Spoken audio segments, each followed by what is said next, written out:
I'll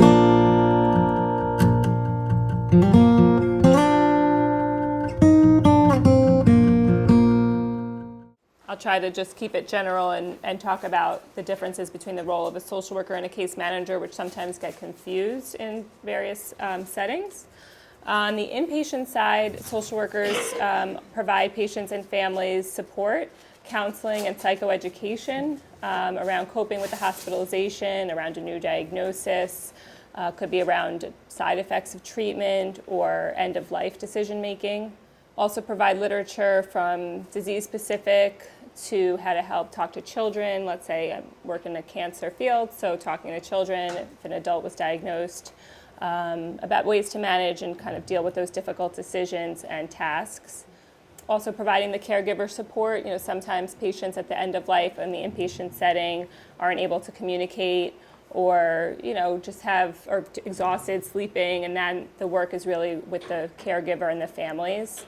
We also make community referrals, so if it's referrals to either programs that we offer within the hospital or in the community, so we can make referrals to different agencies that can also provide support once the patient leaves the hospital. Social workers are also, at least at Mount Sinai, responsible for discharge planning.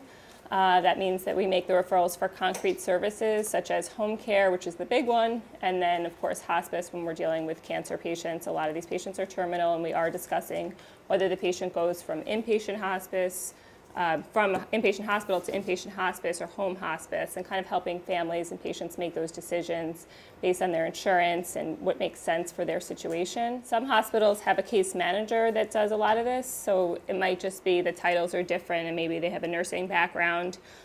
We collaborate at Mount Sinai with the case manager, but at Mount Sinai, the case manager's doing the insurance reviews and getting authorization from managed care to make sure that the managed care is still paying for that hospital stay.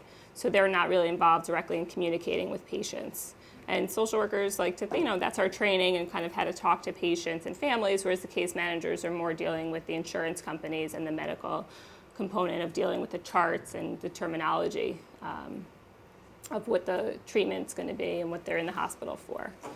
An artist on a unit will come in contact with doctors, obviously. At Mount Sinai, we're a teaching hospital, so we have not only attending physicians, we have medical students, residents, fellows, consult physicians, nurses, nurse practitioners, PAs. So depending on the service, we have either a PA or a nurse practitioner who might support either the attending or the medical residents or the team, depending on, I guess, how the hospital's structured and what service the patient's on. So like the surgeons a lot of times have a physician assistant, whereas the medical oncology teams sometimes have nurse practitioners. There's also the medical assistants, the people who help clean the patient, who help the nurses. They have different names at different institutions. We call them PCAs, or patient care associates. There's the unit clerk, there's the person who answers the phone and kind of manages the floor, the physical therapist. We have physical therapists by every unit. There's usually a nutritionist on the oncology units. We have somebody dedicated to working with that population. Social workers and or case managers, speech therapists. So there's a lot of people that an artist, might come in contact with. One of our artists, so we would check in and she would come in and say, like, we'd go through the list of patients,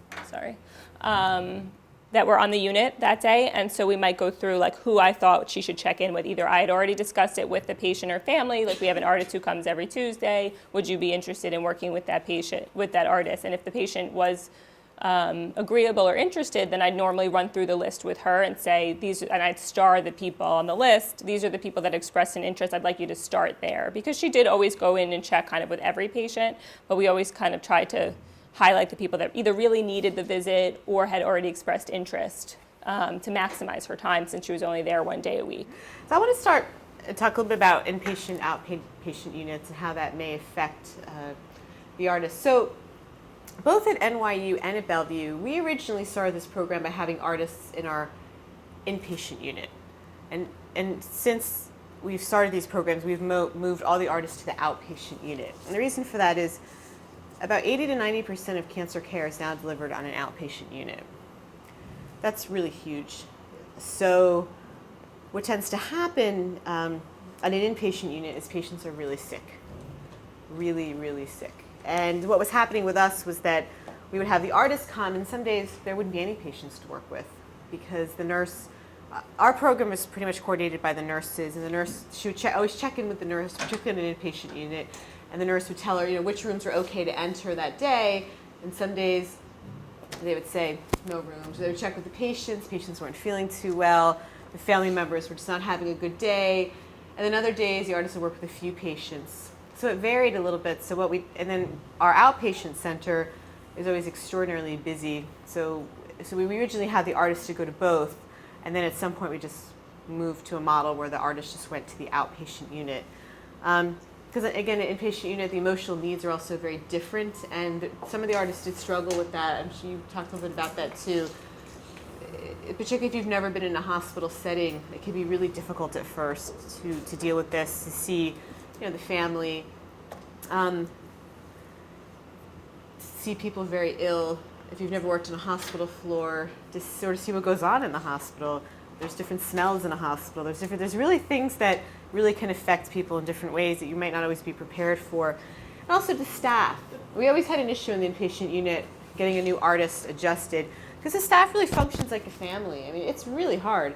You're working in an area where people are very ill and they die often. So that's very hard on the staff. And the staff, they're very close to each other and they function like a unit. And then when a new person comes in, it may take you a little while to become part of that group. Now, eventually they'll welcome you. What always happened was that they welcome the artist with open arms at some point.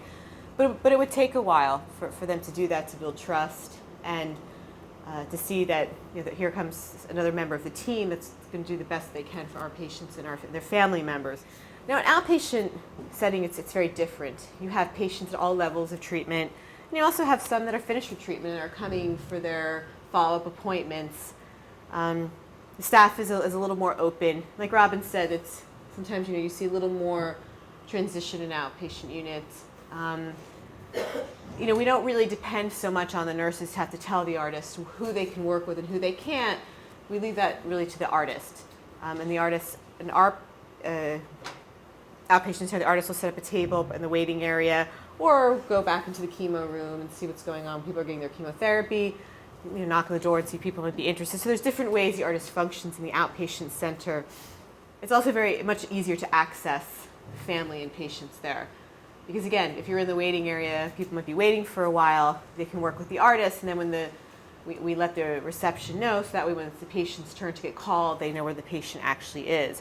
At Bellevue, they sit in the conference room a lot with the patients. And again, when it's that patient's turn to be called, they go in the room and they let the patient know it's your turn. All the artists have very different styles. Like in Bellevue, it's very interesting to see the styles. We have one artist who she'll sit in the waiting area and actually work with patients in the waiting area. Another one prefers to use the conference room. Then we used to have one that really more preferred to be in the chemo room. So again, it just depends on the artist of the style and who's more comfortable with what. In addition to working with patients and family members, they also do workshops for the staff, which the staff loves. Talk about a distraction. Staff really needs a distraction.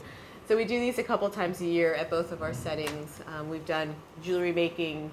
Depends on the artist, whatever the artist's skills are. I mean, obviously each artist does different activities, but whatever the activity is, it doesn't really matter. The staff really loves it. We try to provide food to make it fun. And what it also does is it reminds the staff of the programs there and to refer patients, because you also want the staff to refer patients as well and let people know. I mean, we have patients who, unfortunately we don't have the program every day. At NYU we have it one day a week. We have patients who only come that day. We have patients out of treatment who still come back on that day. We have one patient who's been coming on that day now for years.